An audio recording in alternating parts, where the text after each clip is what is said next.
do it. We'll have access. We will also provide the PowerPoint, which has a little bit more detail than what we're presenting today, in case people would rather see that as well. So we can provide that information as well. As I say, hopefully everyone is having a great day. If you do have questions throughout, feel free to chat those in. Mandy's going to be monitoring those for me. And then at the end, we'll open it up to live questions for maybe the last 5 minutes or so, depending on how we're doing, for anyone who wants to ask their questions live. All right. So with that being said, let's get into it. Let's figure out how to maximize the value of your summer event. And with that being said, the most important thing is everyone, of course, wants to have fun, okay? But in addition to fun, what else do we want to achieve? Because you can achieve so much more than just fun. Fun's important. It's really the prerequisite. No one wants to go to a summer event that isn't fun. But in addition to fun, there are a whole variety of other things that we can also achieve, okay? We can one of the most important things that we hear is people want to build relationships. They want to reward employees. They want to blow off some steam. They want to build goodwill with their employees. Sometimes clients want to see the sights and sounds of the city. Sometimes they're looking to enhance teamwork. Maybe they're looking to build communication skills, group problem solving skills, analytical skills, creative problem solving skills, all those kinds of things. So once we know that we're going to have fun, then the big question is, when the event's over, what do we as a company want to have accomplished after that event? And as I say, usually it's about building relationships, okay, for sure, rewarding employees and building goodwill and so forth. But a lot of times clients want some of these other objectives as well. So what we spend time with our clients focusing on is, let's begin with the end in mind. When it's over, what have we accomplished? Now, once you understand what the key objectives are, what you're trying to achieve, then we really can start focusing on what types of events achieve those objectives. And there are really 4 kinds of events that you can consider, okay? You can consider structured events, okay? Unstructured, mid-structured, and paid admission. Those really are kind of the 4 main types of events there are. And I'm going to briefly talk about them here, and then we're going to get into the details of each. And what you'll see is, really, once you understand what the key objectives are that you're trying to achieve, it starts falling into a place what type of event that is going to be the type of structure of an event that will facilitate those key objectives. So a structured event, similar to what it sounds, you're going to have teams. People are going to be placed on teams, and for a portion of the event, usually it's only a portion and then it goes to unstructured, they're going to be on a team, have a place to go. Often it's a rotational type competition, and we'll get into more of those details. But during that hour or hour and a half, that is the only thing going on. There aren't other activities. Everyone is participating in that structured event. An unstructured event is kind of the opposite. Through that entire period, the entire event, there's lots of stuff to do. But if we want to just sit and eat and drink and talk, we can do that as well. Corporate barbecue is a great example of that. Again, we'll get into more details, but lots of stuff to do, but there isn't anything that is required for you to do. Mid-structure is a little bit of both. Generally, it's an unstructured event that we're going to add a little bit of structure to. Maybe there's some field day relays. Maybe it's a scavenger hunt type event. We'll talk about that in more detail. And the final 4th type of event is paid admission, where basically the company is paying for the guests to attend, meaning we're going to pay admission to Great America or Brookfield Zoo. Now, once they're there, they're probably not going to see any of their teammates. Maybe there's something at the beginning, and we'll talk a little bit about that with the breakfast. But this is really the company just saying thank you, and it's a paid admission event. Again, so we're going to get into all 4 of these in a minute here. But the important thing to remember is you start with, what impacts do I want? What objectives do I want? And then as we go through the details of each of these 4 types of events, you'll see how it starts to lay out which events fall in line to achieve those objectives. So let's start with structured events. Okay. So What are the impacts of structured events? Structured events are the best events to build relationships. And the reason is we're going to put people on teams. So the company can determine who's on which team. Is it the young folks with the older folks? Is it the West Coast with the East Coast? Is it the people who are working remotely with the people who are at the office? Is it sales with ops? Whatever it has to be. So the company's very much in control of who's going to build those relationships. Because when you're doing a structured activity for an hour, hour and a half, whatever it happens to be, you're going to really get to know the people who are on your team. You can also do team building types of events, team building types of stations and so forth. And we'll talk about it in a second, but you can enhance a little bit of teamwork or communication. The important part about a structured event is it really puts the company in control of the impacts and outcomes. And it's also the most comprehensive solution because you're going to have the structured proportion of the event. As I say, maybe the first hour, maybe the first hour and a half, and almost always it will roll into an unstructured portion, whether it's a corporate barbecue or an interactive reception afterwards. So let's talk about what the characteristics of a structured event. We've talked about some of these already. You're going to have defined teams. So for instance, if you had 100 people, you might break up into 8 teams. So 2 teams would be competing at activity A, 2 would be competing at activity B, 2 at C, 2 at D. The winning team might get 10 points, the second place team gets 5 points, and then they're going to rotate whatever every 25 minutes. So it'll be some kind of rotational competition usually. There are other types as well, but that's certainly the most common. So during that hour or hour and a half, however long you're doing, there is nothing going on there are nothing else going on at that event. Everyone is involved with the structured activities. So that's where people are building their relationships. Now, the nice thing about the structured activities is you can also incorporate a charitable component. You can also make this one Olympic themed if you like that, with obviously Olympics this year, and we'll talk a little bit about that more later. And then usually the last characteristic of structured events is, it's, as I said, it's going to be about a third of the event or about half of the event, third to half the event, and then it's going to roll into an unstructured. So we spend the first hour, hour and a half being in this rotation, and now people get to kick back, relax, eat. Maybe they go play Vago or volleyball if it's that kind of event and things like that, but maybe they just sit and talk to their teammates. So the prime examples of this type of an event is what we talked about, that rotational competition. And again, in addition to building relationships, you can also enhance teamwork or communication or group problem solving if you want, followed by a barbecue type of event or followed by a reception. You can also do this in an Olympic version, of course, this summer, very popular. So you're making those rotational competitions, well, not necessarily Olympic activities. No one's throwing the shot put or anything like that, but events where you can get on the winning team, you can get gold and second place, silver, bronze. So you can theme it around the Olympics and so forth. You can also do this with pub trivia. That's another structured type of event. People are on teams, so you might do pub trivia for an hour, and then you roll it into your barbecue, or you roll it into your reception. The most important thing to remember about structured events is it really empowers the company to fully control the impacts. Do I want teamwork? Do I want communication? Do I want to just build relationships? Do I want to just have them get to know each other? And it's going to have both a structured component and an unstructured component. So let's move on now to the next. Let's talk about unstructured events. The classic unstructured is that classic barbecue, things like that. And we'll talk about the different types. But what are the impacts for an unstructured event?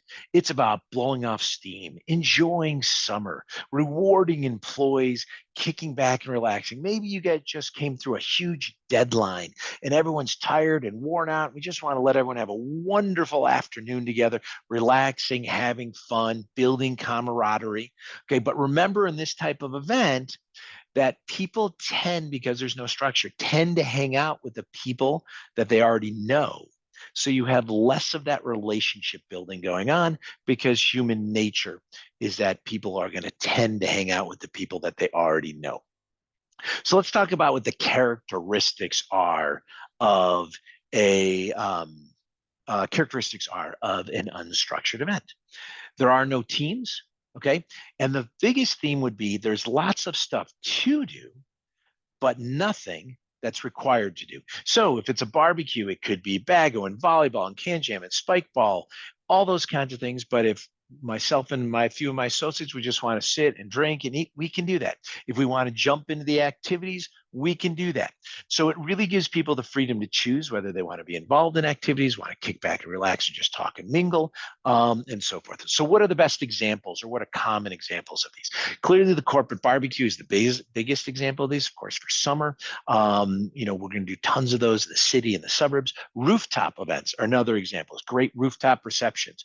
Boat cruises are another example of this. And we call it interactive receptions, but maybe we have casino equipment and pool tables and virtual reality and all those kinds of things where, again, coming back to that thing, lots of things to do, but nothing we as individuals have to do.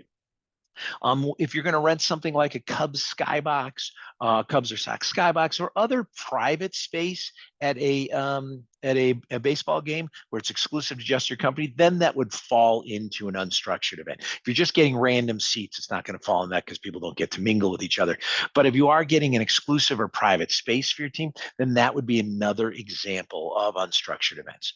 So as a reminder, unstructured is great for blowing off steam, enjoying summer, let people be outside. But it's one Achilles heel, or what it doesn't tend to achieve as much, is if it's really important for you to be building relationships amongst people who don't know each other very well, less of that is going to happen in an unstructured event, because it's really up to them to decide if they're going to go outside their comfort zone and talk to people they don't know, or if they're going to follow the human tendency of talking to the people that they already know, and so forth. Okay, so let's move on to sort of a hybrid or a mid-structured event. Now, a mid-structured event is going to feel a little bit more like unstructured, but have a little bit of structure to it. So it's going to build relationships. It's going to be great for employee rewards. It's great for blowing off steam and enjoying summer. If you do a scavenger hunt version of this, it's great to see the sights and sounds of the city, of course, depending on that type. So what are the characteristics of a mid-structured? So a mid-structured event is mostly going to be unstructured, but there's going to be some level of teams for a period of time. So in the case of a scavenger hunt, you're going to be on teams. Okay, but where you go in the city and so forth is based on your team and based on your strategy. And throughout that entire event, you're not going to see anyone else other than the people on your team. Another mid-structured event would be like a classic barbecue, but maybe we add field day competitions to something like that. So now it is unstructured, but maybe at 12:30 and at 1 and at 1:30, there are relays or field day or Olympic competitions that people can participate. So everyone might attend the picnic and come to the picnic. We put on a team. Maybe you have 200 people. So you have 50 people on red and 50 on blue and green and yellow. And at the 12:30 relay, maybe myself and my associates want to participate. Maybe we don't. But since we're on the red team, even if we're not participating, we may go over and watch and cheer our fellow red team members on and so forth. So you might, get to know people if you do the team activity, but the team activities are going to be really short, 5 to 10 minute relay, not running relay, but team activities and so forth. So you'll do that one that's from 12:30, then there might be another one at 1, but each of these are only about 5 to 10 minutes. And generally speaking, no one participates in all of them. Subsets of each of the bigger teams will participate. So to make sure you have representation of the red team in all the relays and so forth. But I might participate in 2 of them, or I might not participate in any of them. Or if I'm really active, I might participate in all of them. That's not terribly common, but it depends which ones I'm interested in. And again, they're going to be 5 or 10 minute types of activities that you might do 3 or 4 of during the course of the unstructured picnic, or even the unstructured reception if you did something like that. So again, mid-structure is going to have a little bit of that, mostly that unstructured feel, but it's a way of ramping it up a little bit if clients, and I would like to try to build relationships a little bit, and I want people to maybe go outside their comfort zone a little bit in terms of meeting people. So that's the concept of a mid-structured, also very popular in the Olympic theme this year, as lots of companies are looking to enhance an Olympic theme for their events. Okay, so now let's move past mid-structure to the fourth and final type of event. And that type of event are paid admission events. And sort of as you can imagine, these are great for rewarding employees and building goodwill. It's a great way to say thank you. The characteristic of this, of course, is there's no structure and there's no required time to be together. So what are examples of this? The primary examples are Great America, Brookfield Zoo, going to a Cubs or Sox game if only tickets were provided.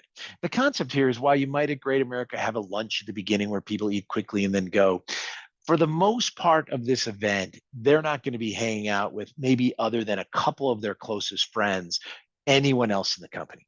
So this event is not designed to build relationships, build connectivity, have people kind of feel like this is a company event. It's all about us as a company.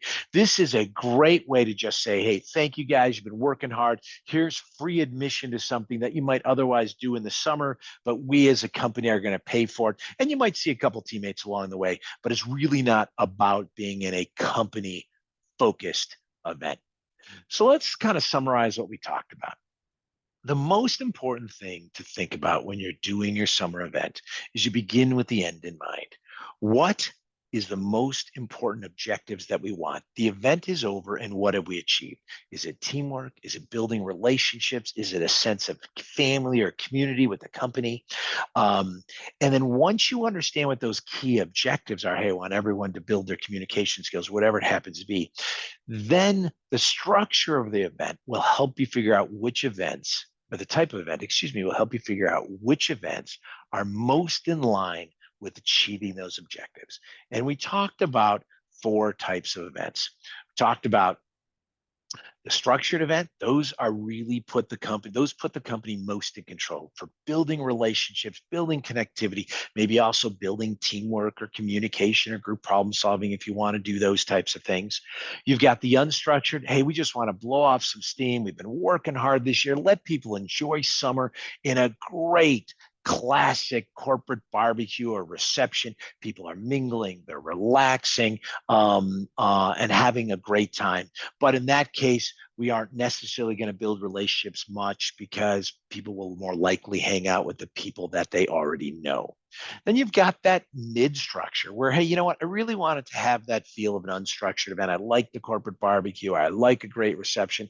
But how do I amp it up just a little bit so I can maybe build relationships just a little bit? You could add a little structure, whether that's field day relays or Olympic style relays, or you could do something like a great scavenger hunt where they're crisscrossing the city and they'll build relationships with, those people on their team, but they're not going to see the rest of the team throughout that event and so forth.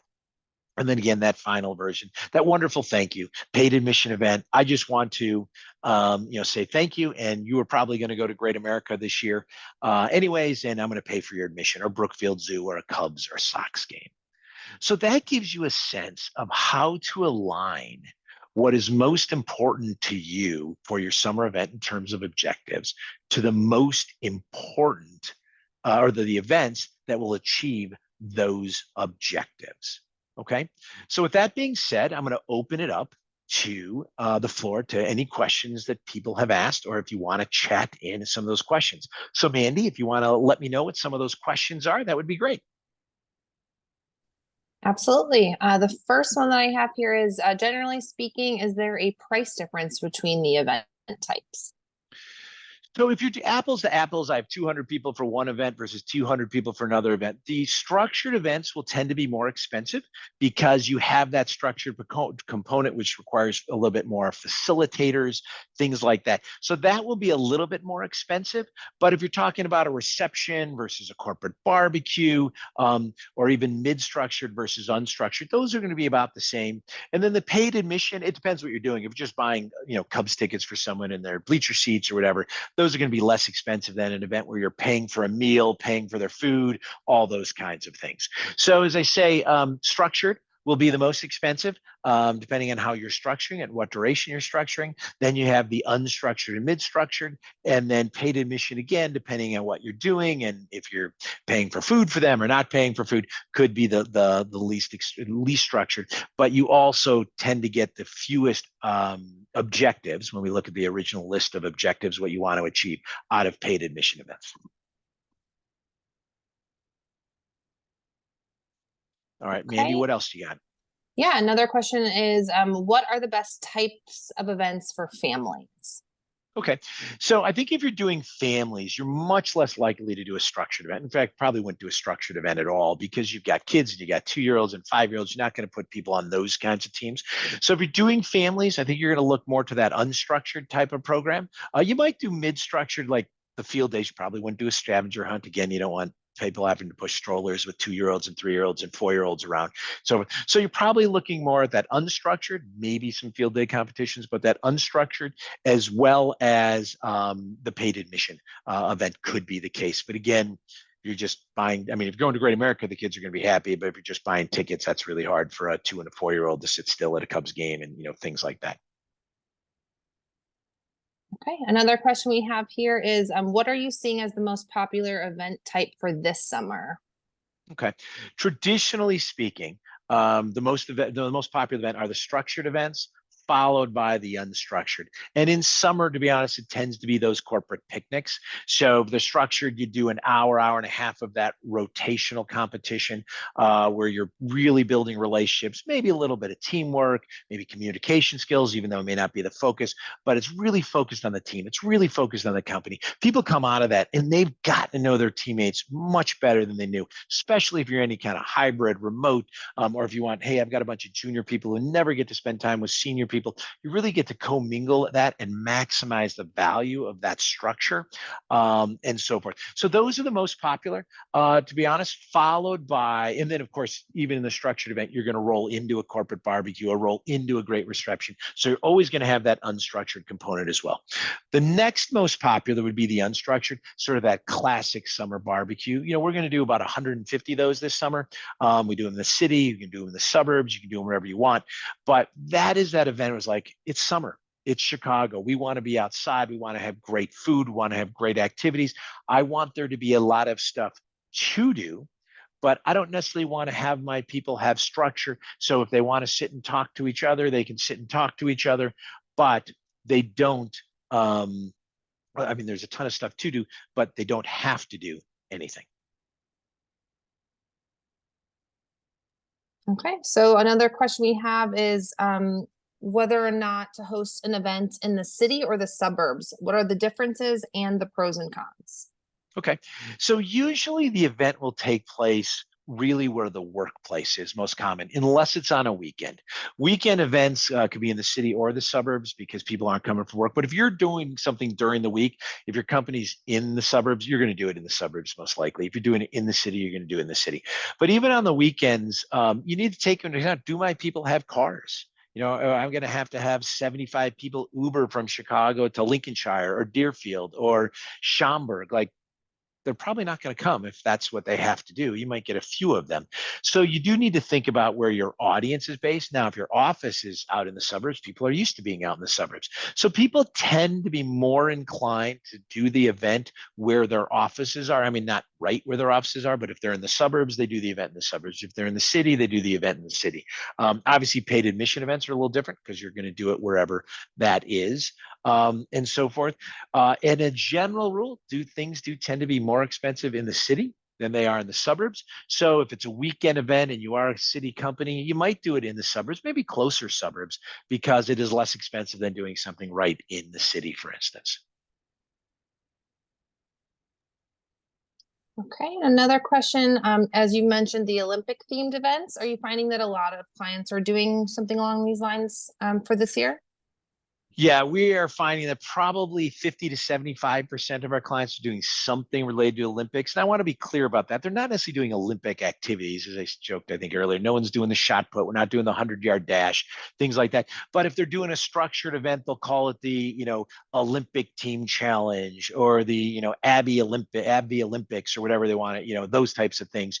And they'll do the traditional activities that they might have otherwise done in that rotational competition. Or if they're doing the field day competitions, again, they'll do the similar kinds of team-oriented relays or activities that they would have done just calling it a field day competition, but they'll call it Olympics. And then maybe the first place team gets, gold medals and the second place team gets silver and bronze. So it's a way to add a little bit of energy, a little bit of fun. But we are finding a lot of clients want some level of competition, some level of team orientation so that they can call it an Olympic, not just they call it, so they can actually feel like an Olympic type event. You can't do a completely unstructured event where there are no competitions and say it's our Olympics.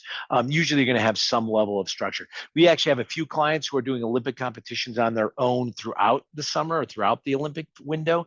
And then the event is going to be the culmination of that, or a part of that where the activities during the event will add into what they're doing actually in their offices. Okay, it looks like I have two more questions here. One of them is the price dependent on the number of people? So it depends a little bit on the event type. Most of these event types are going to have a variable component, which will be by per person, and a fixed component. So let's just take a corporate barbecue, for example. There are different levels of permit fees. So whether you're under 100, under 250, or 500, and this depends a little bit on where you are because different venues have different permit fees. But so you are paying a fee for roughly how many people you have. Hey, a 300 person event, but you're not paying whether it's 300 or 301 with that. If you're going to have a DJ or an MC, whether you have 50 people or you have 700 people, you have a DJ or MC. So some of those expenses are what I call fixed expenses. So it doesn't really matter how many people you have, but things like tables, chairs, food, beverages, alcohol, and in 2 degrees staff, the bigger the event is, the more staff you're going to have, but it's not a 1-to-1 relationship. It might be a 50-to-1 relationship, are going to impact the size. So yes, the number of people you have impacts it, but it isn't a fixed fee where 100 people are $100 an hour, or excuse me, 100 people are $100 per person, and 105 people are still $100 per person. It may change. It's not, you can't take the total number divided by how many people you have, and that's your per person fee. There'll be a fixed component and there'll be a variable component. Generally, the fixed component's probably about 2/3 of the overall fee, and the variable component's about 1/3. And of course, if you're doing Cubs tickets or something like that, well, yep, that's a 1-to-1 relationship. But most events are going to have a fixed component and a variable component. And the last question I have is, are family events more or less expensive in general? So family events, generally speaking, are more expensive for 2 reasons. You're generally going to have more people because now families are involved. So the price of food, beverages, maybe the rental, things like that are going to go up. But you have to entertain those youngins. Nothing is more painful at an event for the parents if there's nothing than if there's nothing to do for the kids. So there's going to have to be staff, activities, equipment, or inflatables, whatever it happens to be, that are entertaining those kids. So it's an extra layer of entertainment that is on top of an employee only event. So the fact that you are going to have the fact that you're going to have more people and you're going to need more likely more entertainment makes family events more expensive events.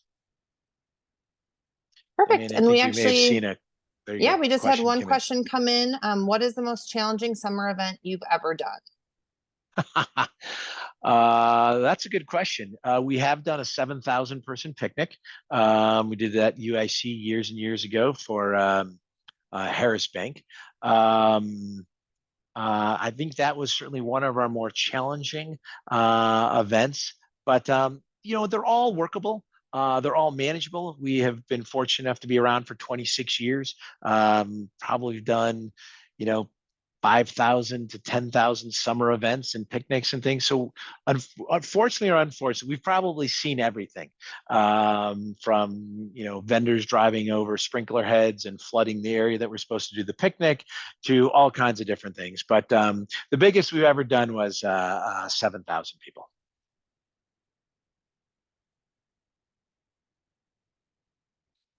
So if I that's the end believe of that's, the yeah.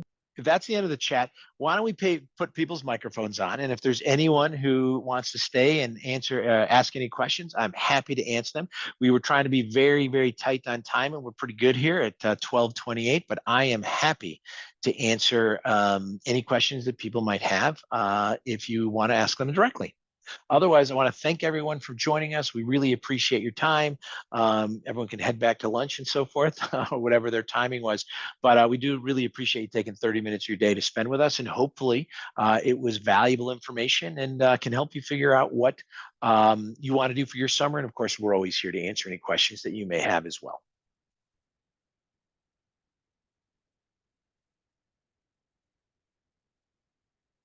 I'll stay on for another minute or two, but otherwise, thank you again, everyone. I appreciate your time.